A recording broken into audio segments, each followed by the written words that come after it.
Bonjour à tous.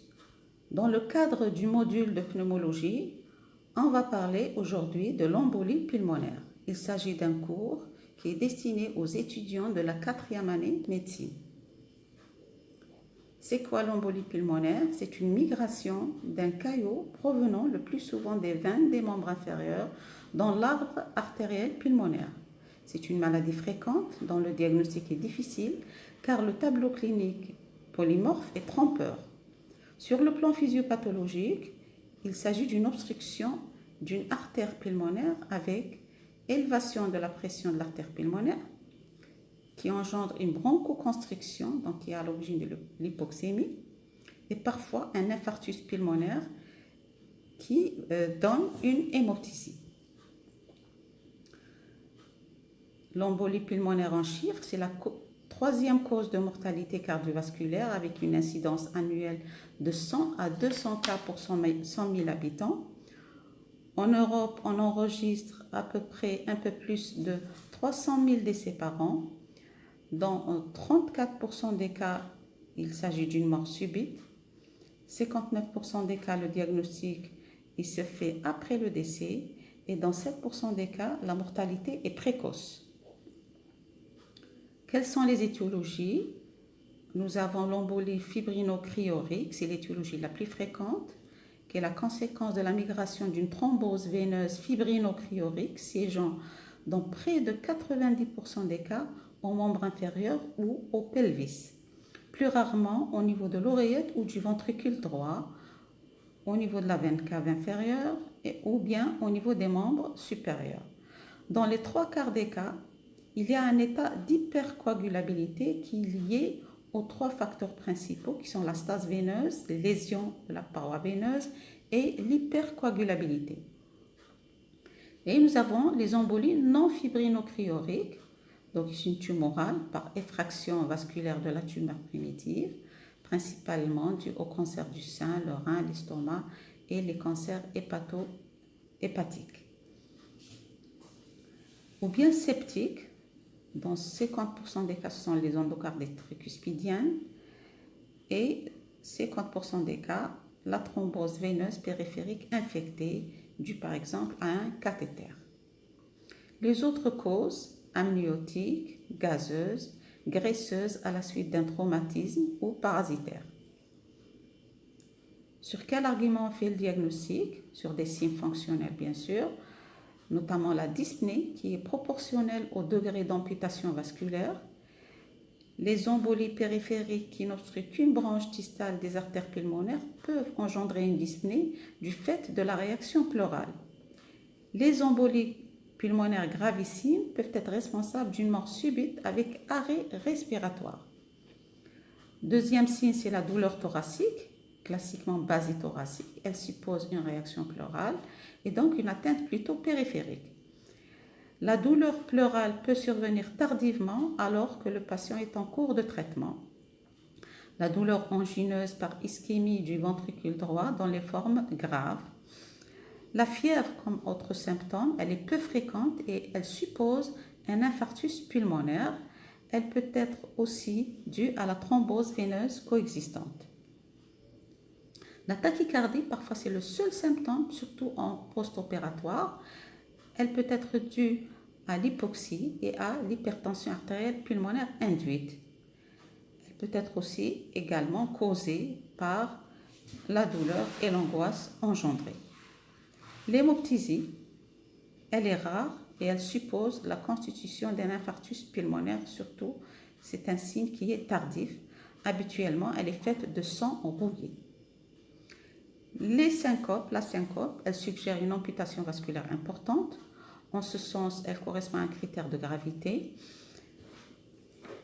Elle peut beaucoup moins fréquemment être engendrée par la douleur et un syndrome vagal réactionnel. Le collapsus cardiovasculaire, dans les formes gravissimes de l'embolie pulmonaire, qui évolue vers l'état de choc, elle est due à une amputation vasculaire beaucoup plus importante. Il faut évoquer le diagnostic d'embolie pulmonaire devant toute aggravation de la dyspnée chez un patient insuffisant cardiaque, toute aggravation de la dyspnée chez un patient insuffisant respiratoire, toute situation de tachycardie, d'essoufflement, d'angoisse, de fièvre inexpliquée ou d'anomalie radiologique pulmonaire chez un patient en post-opératoire et chez tout patient qui présente un malaise ou une tachycardie anormale du post-partum.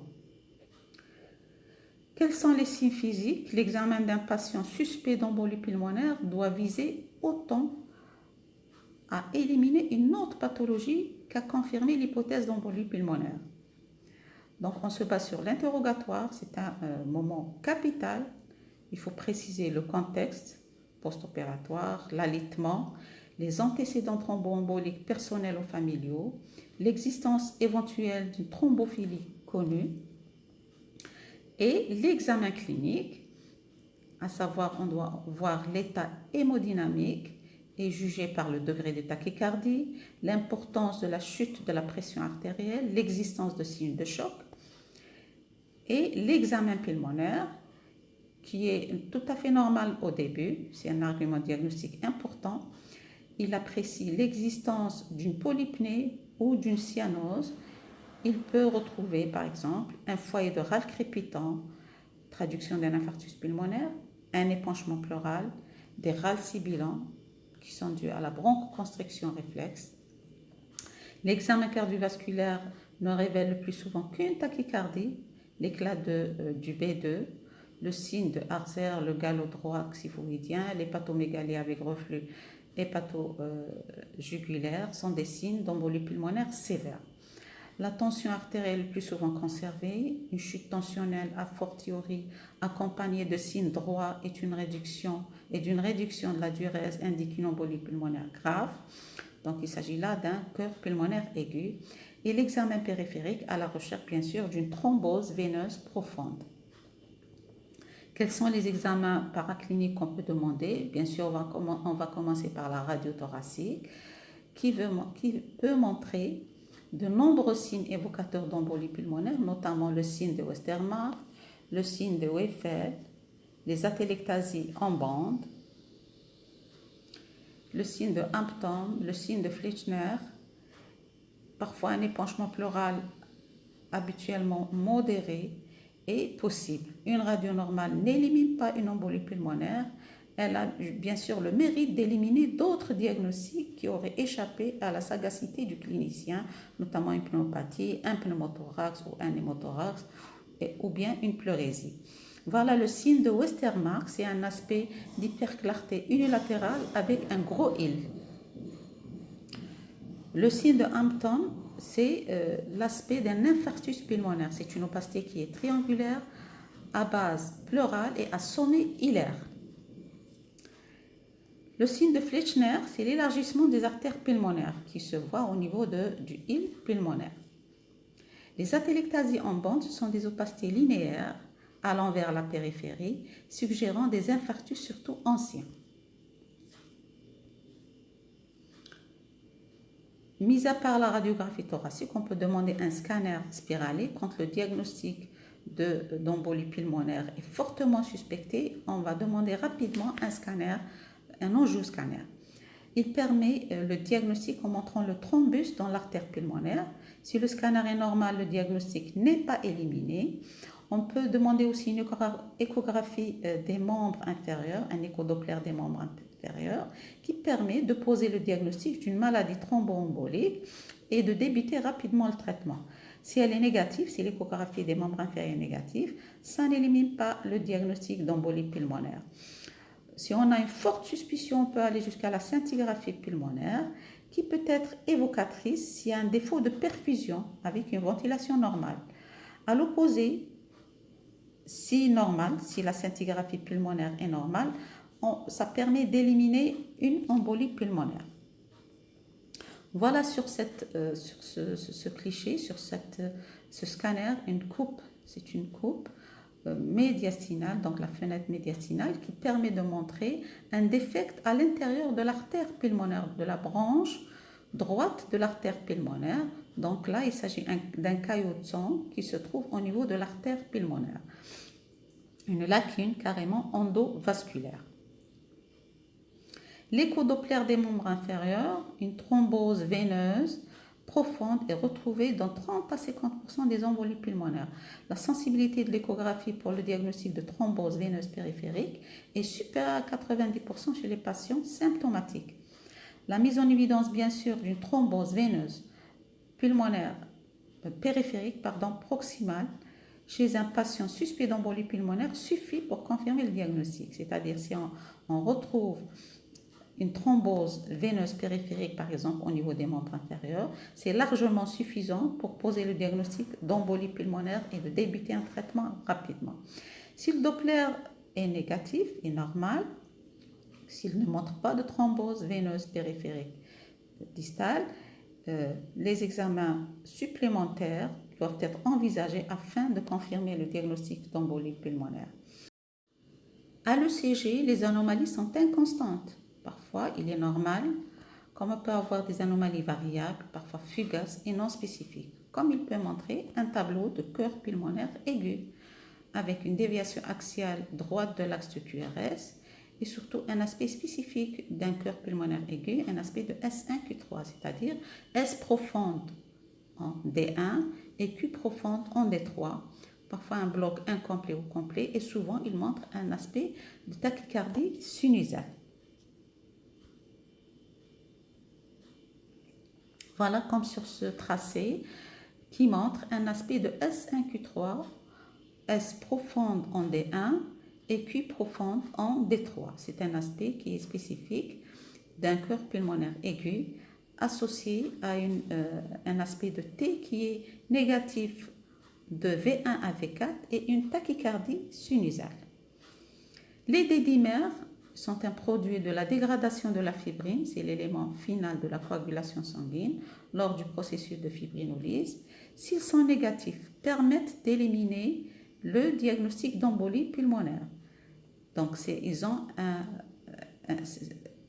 un élément de présomption, donc un diagnostic de présomption négatif, c'est-à-dire quand ils sont négatifs, ça élimine le diagnostic d'embolie pulmonaire. Par contre, s'ils sont positifs, donc au-delà de 500 microgrammes par litre, ça ne permet pas de confirmer le diagnostic d'embolie pulmonaire.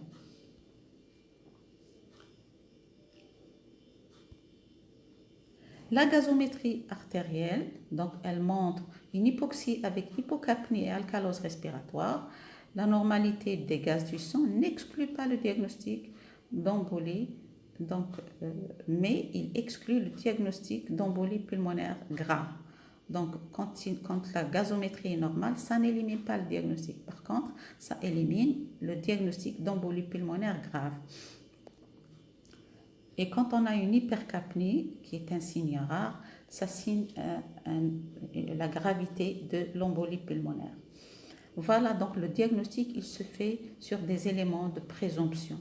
Donc, c'est-à-dire, là, on va rechercher la probabilité clinique. Donc, on va se baser sur la symptomatologie clinique et les scores de probabilité qui vont permettre de faire le diagnostic d'embolie pulmonaire. Donc, les symptômes, on doit rechercher la dyspnée, la douleur, la toux, les syncopes et l'hémoptysie. À l'examen clinique, on cherche une tachycardie, une tachypnée et des signes de thrombose veineuse périphérique. Les signes cliniques d'embolie pulmonaire ne sont pas spécifiques, d'où l'importance du contexte, c'est-à-dire on doit rechercher une immobilisation, une chirurgie récente, des antécédents de cancer, de phlébite ou d'embolie pulmonaire ancienne. Souvent, la radiographie thoracique est normale et le CG peut montrer des signes de cœur pulmonaire aigu, comme il peut être normal. Voilà donc les scores de probabilité, notamment le score de Wells, qui se base sur des critères, plusieurs critères, donc qui sont scorés de 1,5, de 3 ou de 1, donc qui sont la fréquence cardiaque quand elle est supérieure à 100, elle est scorée à 1,5, une chirurgie récente ou bien une immobilisation scorée à 1,5, 1,5, les signes d'une thrombose veineuse périphérique et après avoir éliminé un autre diagnostic moins probable, donc ils sont scorés à 3 points chacun. L'hémoptysie à 1 point Et le cancer, les antécédents de cancer, il est scoré à 1 point. Si on a ce score, s'il est égal, s'il est compris entre 0 et 1, il y a une probabilité faible. Si ce score est entre 2 et 6 points, c'est une probabilité moyenne. Et on a une forte probabilité si ce score est supérieur à 7, s'il est à 7 ou plus. Quel est l'algorithme diagnostique de l'embolie pulmonaire? D'abord, quand on suspecte une embolie pulmonaire, donc quand on a une suspicion, on va estimer, on va faire la probabilité clinique. On va faire le diagnostic selon des signes de présomption et jusqu'à la confirmation par l'angioscanner. Donc, soit la probabilité est faible ou bien elle est intermédiaire et dans ce cas-là, on va doser les dédimères. S'ils sont négatifs, donc là, on élimine une embolie pulmonaire.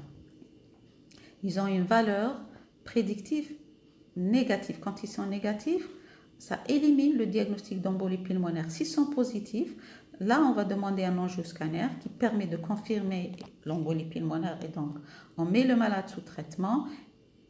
Dans le cas où l'angioscanner est normal, donc il n'y a pas d'embolie pulmonaire, donc on ne met pas le patient bien sûr sous traitement. Par contre, si le score de Wells, si on a une forte probabilité, c'est-à-dire 7 points et plus, donc là, le diagnostic d'embolie pulmonaire est très probable et là, on va demander directement un angioscanner sans demander les dédimères, sans faire les dédimères. Donc là, on va demander l'angioscanner qui permet de confirmer le diagnostic en montrant, par exemple, une lacune endovasculaire au niveau de l'artère pulmonaire, d'une branche de l'artère pulmonaire. Dans ce cas-là, on va débuter carrément le traitement. Sinon, si l'angioscanner est négatif, donc là, on a une forte probabilité, mais l'angioscan est négatif, donc pas de traitement, on va demander d'autres investigations.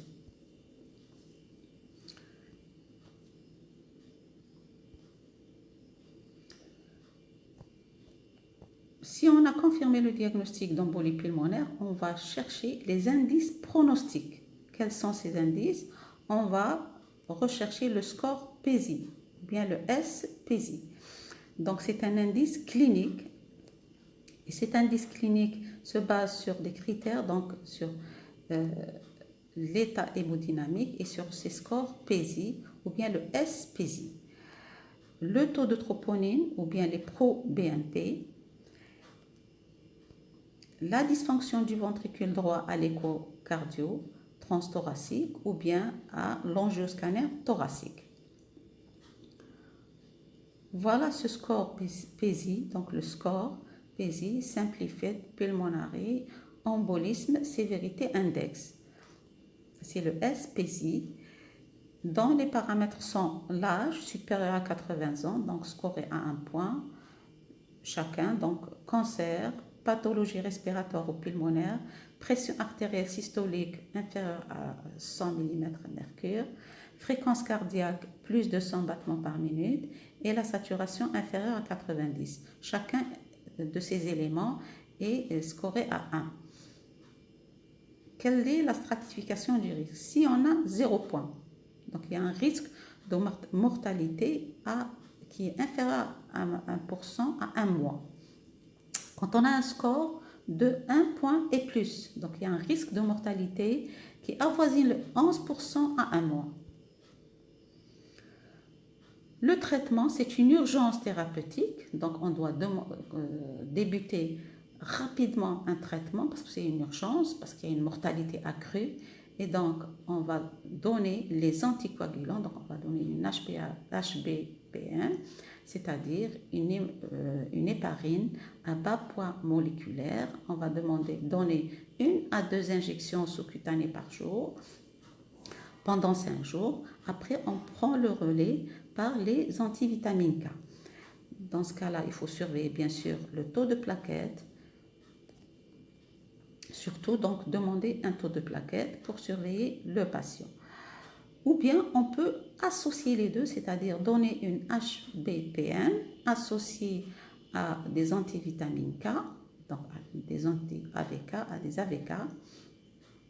Et donc, on doit associer les deux pendant 5 jours. Et après, on va arrêter l'héparinotherapie et continuer les AVK de 3 mois à 6 mois. Parfois, s'il s'agit d'une embolie pulmonaire récidivante, on peut donner ces AVK à vie. Bien sûr, quand on donne ce traitement anticoagulant, on doit surveiller l'INR et elle doit être comprise entre 2 à 3. Donc, il faut toujours demander chaque semaine au début, par exemple, tous les 3 jours, tout à fait au début, 3 jours, parfois une semaine, demander le dosage de l'INR qui doit être compris entre 2 et 3. On peut donner dans certains cas des thrombolytiques s'il y a un état de choc, en l'absence bien sûr de contre-indication. Sauf embolie pulmonaire massive, le lever est autorisé dès que le traitement anticoagulant est efficace. Donc, dès qu'on a un traitement efficace, on va autoriser le lever du patient. On peut associer bien sûr au traitement une contention élastique des jambes par bande, puis des bas de classe 3 pendant 2 ans, en cas bien sûr de thrombose veineuse périphérique. Des filtres CAF peuvent être proposés si contre-indication aux anticoagulants. Le traitement préventif, bien sûr, est idem que la phlébite. Le traitement des formes massives, c'est l'hospitalisation en unité de soins intensifs, scope et surveillance. Les traitements symptomatiques et hépariniques doivent être débutés sans retard avant confirmation diagnostique en l'absence de contre-indication. Le traitement symptomatique, c'est l'oxygène adapté à la saturation, le repos strict au lit, l'expansion volémique, le remplissage, les inotropes positifs en cas de signe de choc et la ventilation mécanique, bien sûr, s'il y a un arrêt circulatoire. L'évolution, donc sous traitement bien conduit, l'évolution est souvent favorable. Si état de choc ou hypotension, la mortalité est élevée, elle dépasse les 15%. Si dilatation des cavités droites avec BNP élevé et troponine élevée, la mortalité est située entre 3 et 15%. S'il n'y a pas d'état de choc, s'il n'y a pas de dilatation des cavités droites, les BNP et la troponine sont normaux, dans ce cas-là, la mortalité est inférieure à 1%. On peut avoir comme séquelle une HTAP post-embolique, c'est rare, moins de 1%, comme on peut avoir bien sûr des récidives, 30% des embolies pulmonaires récidives à 10 ans, d'où l'importance de la prévention et de l'éducation. Je vous remercie pour votre attention et si vous avez des questions, n'hésitez pas à les poser à travers le forum de la faculté de médecine.